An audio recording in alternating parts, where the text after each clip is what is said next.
what other like crazy trips do you want to do that you haven't done yet? Oh, there's a lot, man. I mean, the one that I've had on my bucket list since I was so there's a couple. One is there's one place on Earth left where there's true cannibals. It's Papua New Guinea. And unlike the missionary that went in, with an agenda, I would just love to actually see these cannibalistic tribes. So I'd love to do that. Nobody has successfully, unless it's happened very recently and I'm unaware of, successfully done source to sea of the Congo River. From guerrilla warfare, from crazy waterfalls, disease. That's an expedition I'd like to try. And then when it comes to wildlife, I mean, the list is infinite. There's so many of these animals that I'm desperate to try and find. Those sound like very dangerous trips. Like visiting cannibals? Yeah, I mean, like, I don't know how to say this without sounding arrogant, but that's what sounds exciting to me. Right. Is giving that shot taking that shot that other people aren't taking.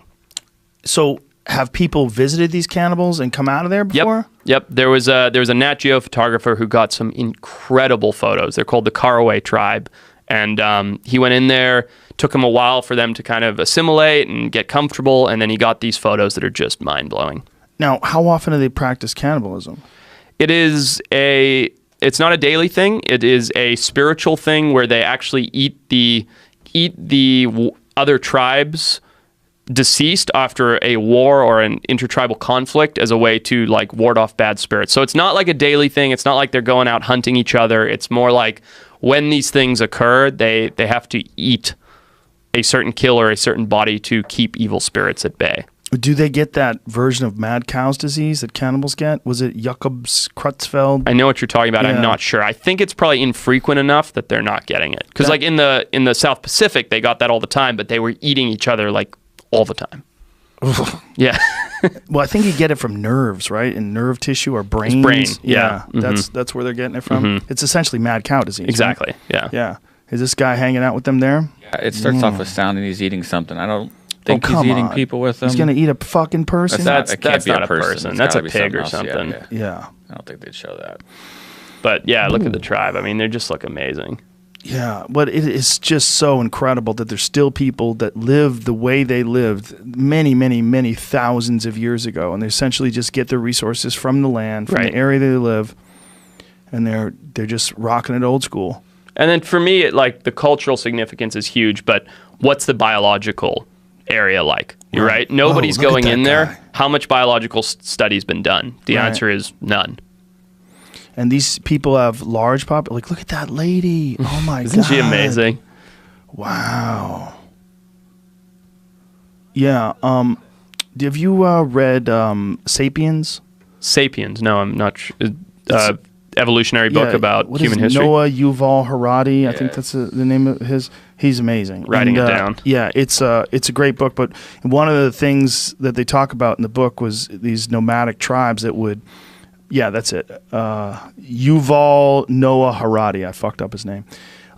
They would talk about these nomadic tribes that would kill the old ladies, like kill the people that were burdens, and like just shows and eat like them.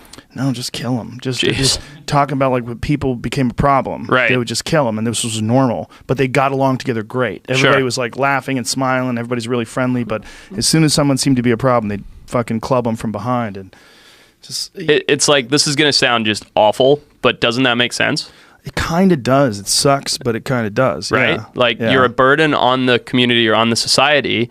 There's no fucking old folks home out there. Yeah. It's crazy. Like, to us in our culture, that's absurd, but as a culture removed from the rest of the world, makes sense. Like, you're a burden, you've had a good life. It's time to move on. And they're nomadic. That's the other thing. It's like they have to keep moving. So if someone stops, and like there's one guy, he was sick, and so they left him on a tree, and he became covered with buzzard shit because the vultures would just sit over him and wait for him to die. But he eventually recovered. Oh my God. He caught up with the rest of the tribe, and for the rest of they called him something like buzzard shit or something like that. That was their nickname for him.